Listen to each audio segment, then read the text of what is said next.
दोस्तों यह कहानी 24 अप्रैल 2012 की है। दोस्तों कुमारी इंदु नाम की केरल की एक लड़की की शादी थी, लेकिन दोस्तों शादी से कुछ समय पहले ही यह लड़की गायब हो जाती है। ट्रेन में इतना भयानक कांड हो जाता है, इसके बारे में जानकर आपकी रूह कांप उठेगी। दोस्तों इस कहानी की शुरुआत होती है केरल के तिरुवनंतपुरम से, जहां इंस्टीट्यूट में 2012 में 25 साल की एक लड़की रिसर्च स्कॉलर पढ़ने के लिए आती है, जिसका नाम कुमारी इंदु था।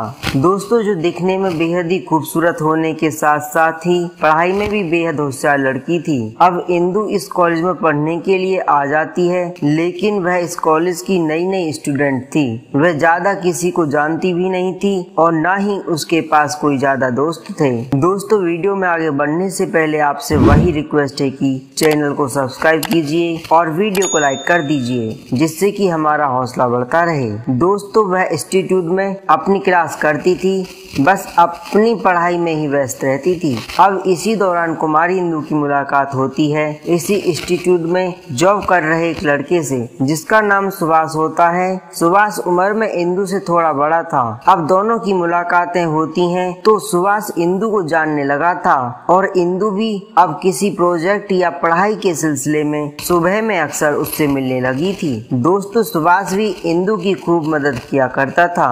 धीरे धीरे दोनों की मुलाकातें बढ़ती गईं, दोस्त बन जाते हैं और यह दोस्ती भी धीरे धीरे बढ़ने लगती है। और अब इंदु और सुभाष इस कॉलेज में साथ रहा करते थे। इंदु को अब कॉलेज में एक अच्छा दोस्त मिल गया था, तो अब वह अपनी बातें सुभाष से शेयर किया करती थी। दोस्तों बढ़ती हुई मुलाकातें, कॉलेज में साथ रहना, घूमना इन दोनों को बेहद ही अच्छा लगने लगा था। दोस्तों इनकी बढ़ती हुई नजदीकियों के कारण इन दोनों को पता नहीं चला कि कब ये दोनों आपस में प्यार करने लगे, एक दूसरे को पसंद करने लगे। लेकिन दोस्तों इन दोनों में से किसी को नहीं पता था कि इन दोनों का इतना करीबी आना उनके लिए आगे इतना भयानक और खौफनाक मंजर लेकर आ रहा है। अब सुभाष इंदु से इतना प्यार करने लगा था कि वह दोस्तों एक दिन सुभाष और इंदु जब साथ में थे तो सुभाष इंदु को शादी के लिए प्रपोज करता है। सुभाष इंदु से कहता है कि मैं तुमसे शादी करना चाहता हूँ, क्योंकि अब इंदु भी सुभाष से प्यार करती थी, तो इंदु भी सुभाष के प्रस्ताव को ठुकराना नहीं चाहती थी। तो उस वक्त तो इंदु सुभाष से शादी के प्रस्ताव के लिए हाँ भर देती है। दोस्तों इंदु की शादी के लिए हाँ करने के बाद सुभाष बेहद खुश रहने लगता है। सुभाष के घर पहुंचते हैं इंदु के मम्मी पापा, जो सुभाष को अच्छे से जानते थे कि सुभाष इंदु का बेस्ट फ्रेंड है। दोस्तों सुभाष को उनके अचानक से आना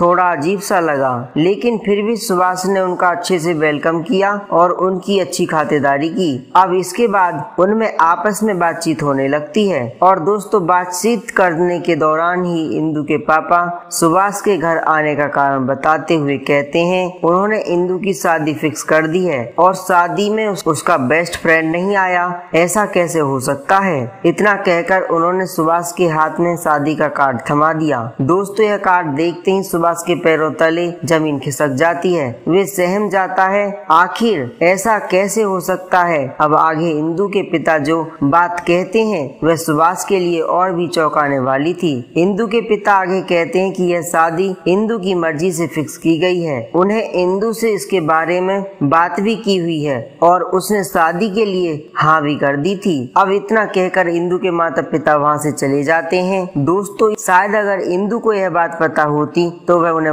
वहाँ जाने से रोक लेती और ट्रेन में इतना भयानक कांड नहीं होता। दोस्तों इधर सुभाष के मन में एक ही बात चल रही थी कि इंदु ने अपनी शादी के बारे में क्यों नहीं बताया। सुभाष ने इंदु के साथ अपनी शादी का रजिस्ट्रेशन करवा रखा था, यहाँ तक कि हनीमून के टिकट तक बुक करा रखे थे और अब वह इंदु की शादी का कार्ड अपने हाथ में लिए हुए खड़ा हुआ था। दोस्तों यह बात सुभाष के अंदर ही अंदर खाए जा रही थी। उसके मन में इंदु के प्रति गुस्सा भी था, आखिर बात इतनी आगे बढ़ गई कि लेकिन इंदु ने कभी जिक्र तक नहीं किया। लेकिन अब सुभाष यह सोच रहा था कि इंदु के घर कास्ट में ज्यादा विश्वास रखते हो, शायद इंदु ने घर वालों के दबाव की चलती शादी के लिए हाँ कर दी होगी। उसके मन में यह बात भी चल रही थी। दोस्तों सुभाष सोचता है कि एक बार फिर से उसे इंदु से एक बार बात करनी चाहिए, तो सुभाष इस ट्रिप को कैंसिल नहीं करता है और अगले दिन ही यानी 25 अप्रैल 2012 को इंदु और सुभाष के प्लान के मुताबिक दोनों तिरुवनंतपुरम रेलवे स्टेशन पर मिलते हैं और वहाँ से कुछ कोर्ट के लिए ट्रेन पकड़ते हैं। अब अब दोनों ट्रेन में बैठ जाते हैं और ट्रेन तिरुवनंतपुरम से रवाना हो जाती है और ट्रेन के चलते ही दोनों आपस में बातचीत करना शुरू कर देते हैं। दोस्तों सुभाष अपने सामने की सीट पर बैठी हुई इंदु को 24 अप्रैल की शाम की घटना के बारे में बताता है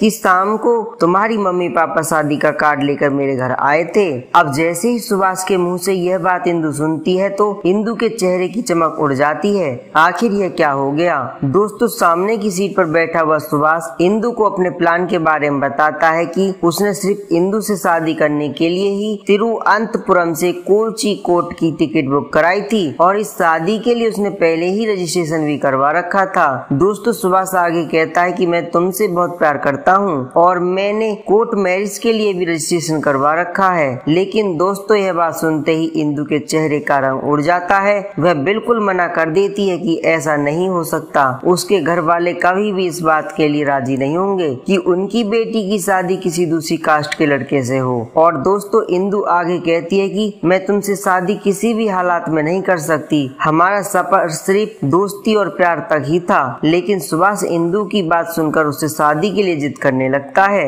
और कहता है कि मैं तुम्हारे बिना किसी भी हालात में नहीं रह सकता।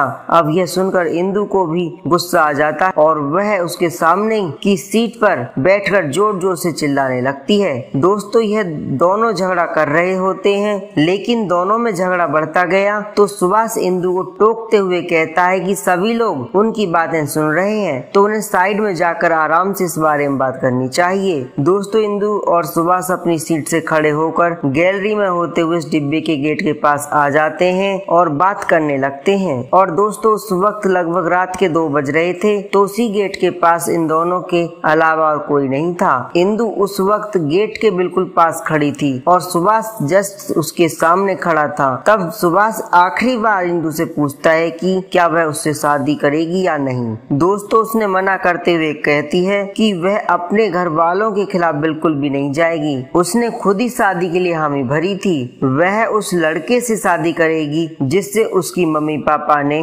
उसके लिए पसंद किया है। दोस्तों इंदु की इस बात को सुनते ही सुभाष को खटक जाती है और इस बात के लिए सुभाष को इतना गुस्सा आ जाता है कि रात के 2 बजे जब ट्रेन प्रयाग नदी के पुल से गुजर रही थी तो इस समय सुभाष इंदु को ट्रेन से धक्का दे देता है और जैसे ही और इंदु सीधा पाइप से टकराकर नीचे पानी में गिर जाती है। दोस्तों पल भर के गुस्से ने सुभाष से इतना बड़ा कांड करवा दिया। अब सुभाष भी सोच में पड़ जाता है और वह 12 किलोमीटर आने वाले स्टेशन पर उतर जाता है और वापस अपने घर चला जाता है। और इधर जब इंदु के पापा इंदु को कॉल लगाते हैं तो उसका फोन स्विच ऑफ आता है। अब उन्हें भी इस बात का पता नहीं था कि कल रात इंदु सुभाष के साथ थी। फिर भी वह एक बार सुभाष से पूछते हैं कि इंदु का फोन क्यों स्विच ऑफ आ रहा है, वह कहाँ है, क्योंकि उन्हें शादी से पहले होने वाली सभी रस्मों को पूरा करना था। दोस्तों सुभाष इंदु के घर वालों से कहता है कि वह नहीं जानता कि इंदु कहाँ है। उसने भी इंदु को कॉल किया था लेकिन उसका फोन स्विच ऑफ आ रहा था। अब इंदु के घर वाले यानी इंदु की मम्मी पापा इंदु की तलाश में लग जाते हैं और इसी दौरान 2 दिन बीत जाते हैं। अब इस बीच उन्होंने पुलिस स्टेशन में इंदु की गुमशुदगी की रिपोर्ट दर्ज करवा दी थी।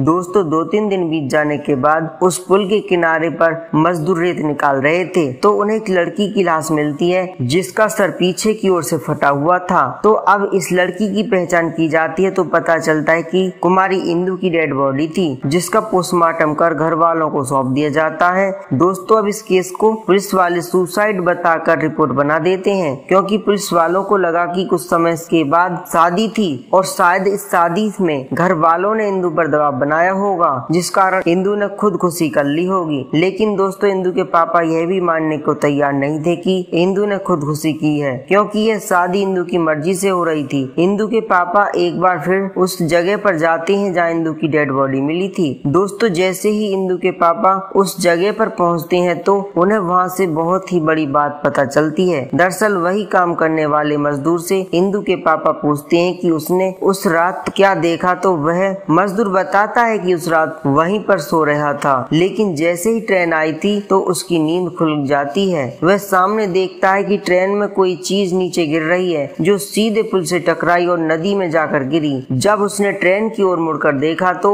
वहाँ पर गेट पर एक व्यक्ति खड़ा हुआ दिखाई दिया था। दोस्तों उस मजदूर की इस बात को सुनकर इंदु के पापा इस बयान को लेकर कोर्ट पहुँच जाते हैं। इस केस को क्राइम ब्रांच को सौंप दिया और क्राइम ब्रांच ब्रांच की एक टीम एक बार फिर से जांच में लग जाती है और दोस्तों जब उन्हें पोस्टमार्टम की रिपोर्ट की बारीकी से जांच की पता चलता है कि इंदु के सिर के पीछे चोट लगी थी, तो क्राइम ब्रांच को साफ हुआ कि अगर कोई व्यक्ति ट्रेन से कूद रहा है तो उसके पीछे चोट कभी नहीं लग सकती, यानी कि हो सकता है कि इंदु को ट्रेन से धक्का दिया गया हो। दोस्तों क्राइम ब्रांच इसी आधार के साथ उस केस की जांच शुरू कर देती है और ट्रेवल एजेंट तक पहुंच जाती है और बस दोस्तों वहीं से उन्हें पता चलता है कि इंदु के साथ सुभाष नाम का भी एक व्यक्ति था। उसी रात लड़की के साथ ट्रेन में सफर कर रहा था, उसी के नाम से टिकट बुक कराई गई थी और तुरंत ही क्राइम ब्रांच की टीम सुभाष के घर पहुंच जाती है। दोस्तों से पूछताछ की जाती है। सुभाष बस इतना कहता है कि वह इंदु के बारे में कुछ भी नहीं जानता है, इंदु बस उसकी एक अच्छी दोस्त थी। लेकिन दोस्तों इसके बाद पुलिस वाले जैसे ही सुभाष का लैपटॉप चेक करते हैं तो पुलिस वालों को सुभाष के लैपटॉप में इंदु के कुछ प्राइवेट फोटो मिलते हैं, जिसे देखकर पुलिस वाले सब कुछ समझ जाते हैं और तुरंत ही सुभाष को गिरफ्तार कर लेते हैं। सुभाष रोते हुए उन्हें उस रात की पूरी घटना के बारे में बता देता है कि उसने ही उस रात ट्रेन से कुमारी इंदु को धक्का दिया था, क्योंकि कुमारी इंदु से शादी नहीं करना चाहती थी, लेकिन वह उससे प्यार करता था, उससे शादी करना चाहता था,